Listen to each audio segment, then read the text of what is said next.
number one. And also that he hung to the back of the crowd, which led me to believe that he would not betray me. Of course, once you earn a dog's trust, they very seldom betray you. I would learn that later on. So I picked that dog, Fritz. But anyway, getting back to the story, the last time I went fishing with my dad was 12 years ago on the 30th, which was a week ago today, September 30th, 2001. It was a Saturday, and a very beautiful day. Probably low to mid 70s for highs, a little bit of cloud cover, nothing major. Beautiful day. And my dad made a point to spend extra time with the people that meant the most to him. And of course, being the only son, I got that distinct privilege, which I'm very proud of. Anyway, we went fishing, and my parents had a pond in their backyard that they had built about 4 years prior to that. And the catfish were getting to be a pretty good size by that time. There were some adults in there, but there were a lot of young ones. Anyway, we went out there and fished, talked for a little while, caught up on what was going on in our lives. And, of course, the dogs were out there, too. At that time, Gunther was, a little over 3 years old. And Shoe was an Akita that my dad had given my mom for Valentine's Day in 1996. So Shoe would have been about 5 years old at this point. Yeah, he was born in 95, so yeah, he would have been almost 6 years old. Well, anyway, Shoe was sitting close to my dad and I. He was kind of off in the back, about 10 feet behind me.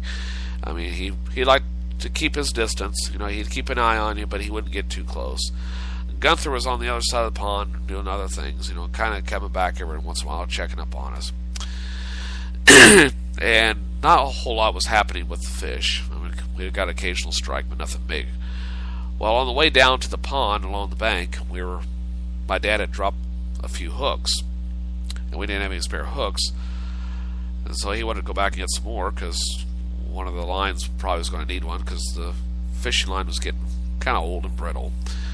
So he went back to get some hooks, and roughly about a minute or so after he left, literally, he got a bite on his line, and I started reeling in. And then I got a bite on my line, and I thought, oh great, now how am I going to get both of these fish in here? So I'd reel on his for a little bit, reel on mine, back and forth, back and forth. I lost his fish. I thought, well, I still got a chance to get mine. So I started reeling in more. And I got, pretty close to the bank, probably about 10, 15 feet out, something like that. So I'm reeling in. I've got a net in one hand, and I've kind of jury rigging, reeling in with the other, holding the net between my knees. Gunther hears the commotion. He gets excited, because anytime he saw fish splashing, he would have to come over and check things out. So he's on the other side of the pond, runs as fast as he can, gets over there, and I'm reeling in. I've still got this net, and I finally got the pole fairly close enough to where there wasn't a whole lot of slack, and I just pull it in without having to reel much. Well, at this point, pardon me, my voice is shot today. So I'm pulling this fish in. My dad gets back about that same time. He sees this going on. He saw me lose his fish. And then he goes, "Hi, you couldn't hold on to it, could you?" I was like, "Yeah, I'm a little preoccupied here." So I'm pulling this fish in a little bit more. Got it up to the net. Gunther gets out there and starts swimming toward my fish. I thought, "Gunther, get away from there! Get away from there! You're gonna scare that fish off." And luckily, when I had the fish hooked, he wasn't going to get away very easily. So I'm pulling it in. Gunther's swimming toward the net. And I'm thinking, great, now I'm going to have a dog and a fish in the same net. And I don't think I can hold both. Because Gunther was pretty heavy. He weighed about 20 pounds. 15 to 20 pounds by this time. So I'm trying to pull the fish out of Gunther's path. He's swimming right toward it, gets under the line, and then I'm like, okay. Then I pull to the right, and Gunther's like, oh, he's going that way. So let's go back and forth. Finally, grabbed the fish, scooped it up as fast as I could, got it on the bank. Gunther comes out of the water, then goes over and starts barking at the fish, licking it. Then Shoe gets up, goes over and starts messing with it. Gunther snaps at Shoe, like, get away. Like, yeah. Shoe's like, okay, calm down, man. But it's just the whole scene. And then my dad the whole time is making jokes and goes, couldn't handle the fish, and he's like, I'd help if I could. It's like, yeah, I'm sure you would. And so that's my last fishing excursion with my dad there on a solo effort. And that's what happened. I know it may not mean much to you, but I thought you'd get a kick out of picturing a 20-pound dachshund trying to help me out. And I'm like, Gunther, I don't need your help. I admire your devotion here, but this is not the time. And so, but that happened 12 years ago this past Monday. All right, let's see. What do I want to talk about? What else do I want to talk about on the program today? Bear with me. My voice is a little bit dry today, and if I seem a little distracted, I just found out literally about a half hour before, well, actually about an hour before broadcast time, that a good friend of mine had a heart attack over the weekend. And he's okay. He's coming home today, but he's had a scary couple of days. First being treated here at Northeast Regional Medical Center, and then he had to be treated in Columbia. And as luck would have it, if he had, like, he could time when you're going to have a heart attack, but if he had the heart attack 48 hours later, like today, this hospital here in Kirksville would be fully staffed to help him out. Now, they have enough doctors to do the procedure, but there weren't enough cardiac nurses available to help him out. So I wish David all the best and hope that he continues in his recovery, because, man, that is some scary stuff. That some form of cardiac arrest. I don't think it was declared a full-blown heart attack, but still pretty scary stuff when you have 90% blockage going on there. All right. Well, on to more delicate matters here. The government shutdown has even had an indirect impact on this show, First Cup. This morning, when I was getting my show prep stuff together, one of the things I like to get is the National Weather Forecast, which I get off the Weather Channel. Now, the Weather Channel is a private agency, a private company, so there was no problem getting that forecast because they have their own forecast computers and models that they use, and so no big deal. Now, I could have gone to one of my weather subscription sites. I subscribe to weathertap.com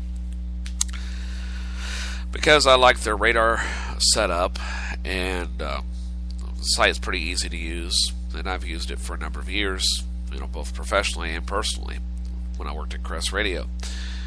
But I thought, well, it'd be easier just to get the weather forecast off the NOAA website, the National Oceanic and Atmospheric Administration site.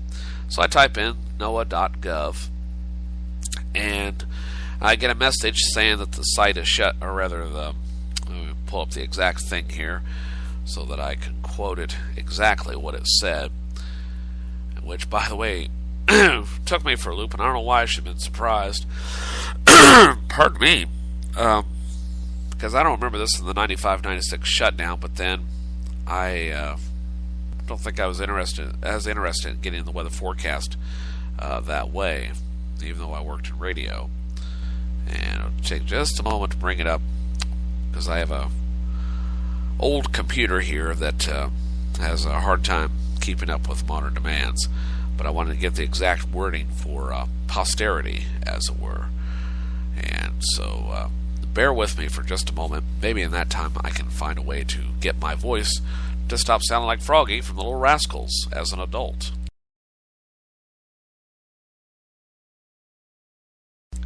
Well, I don't think it's going to pull up. Well, anyway, I get this error message saying that the site is unavailable due to the government shutdown. And I'm thinking, oh man, why did I not expect this? And hold on just a moment, folks.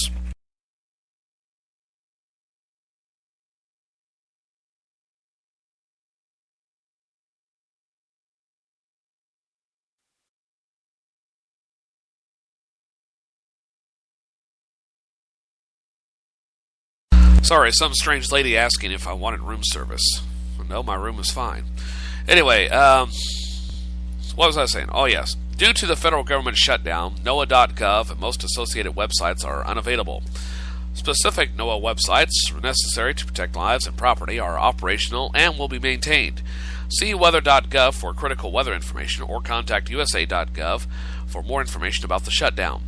NOAA federal employees for access, yada, yada, yada. So that's what I saw on the website this morning, and I'm thinking, okay, well, this is not good at all. So I end up, and I just now remembered I forgot to get my weather forecast locally, so I'll be doing that a little bit later on during the transition. Well, speaking of the government shutdown, and there was a potential for a breakthrough. I'll talk about that scenario in just a little bit, but it seems that the stalemate has not changed a whole lot, and as I've stated, I believe the Republicans are primarily responsible for this shutdown because they're trying to circumvent procedure by trying to erase a law that they don't like because they can't profit from it. Now, the Democrats are just as equally guilty in that the leader of the party, namely President Obama, is perpetuating this. Now, I'm not saying he shouldn't, but he should show some sort of compromise. But I also understand why he's not doing it, because then makes him look weak, makes the Democrats look weak. But somebody's going to have to budge at some point, because we can't keep this up much longer. Okay? As a matter of fact, we're only, 10 days away from defaulting on some of our payments to various credit agencies. America's credit rating is not the best as it anyway. It's just going to make it worse.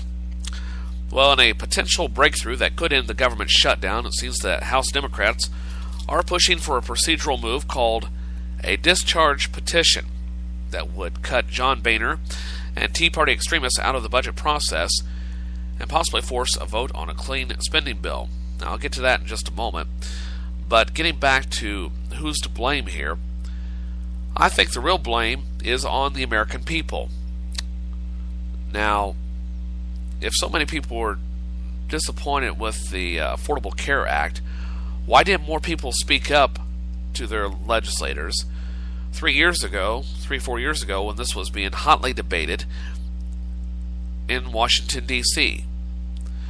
The problem is, in our country, you have roughly 30 to 40% of the population, voting age population, who are eligible to vote, actually speaking up for the other 55 to 60% who don't vote. And to me, it's civic irresponsibility to not express your opinion. And one of the best ways you can do that is to express that opinion, even anonymously, by going to your voting precinct and voting. It doesn't take that much time. Now, I agree that there should be some reforms in how we vote. For one, I think just voting on Tuesdays or by absentee is not enough. That we need perhaps like a week-long to 10-day voting period. Now, I know that there's this tradition that we do it on Tuesdays and yada, yada, yada. Well, Tuesdays aren't always convenient for a lot of folks. Our society has changed a lot in 200 years, to say the least. And, back then we were largely an agrarian society. And now we're more industrialized and, a lot more businesses and offices in cities where farms aren't as widely known. As a matter of fact, you have whole generations who have never seen a farm in person or possibly seen a farm. So, one of the areas where I think we need to reform is to change the voting date to give people more time to vote. Now, you could say you could vote by absentee, and it is easier to vote by absentee, but it's still an inconvenience because you have to go to your polling precinct or go to your county courthouse, to your circuit clerk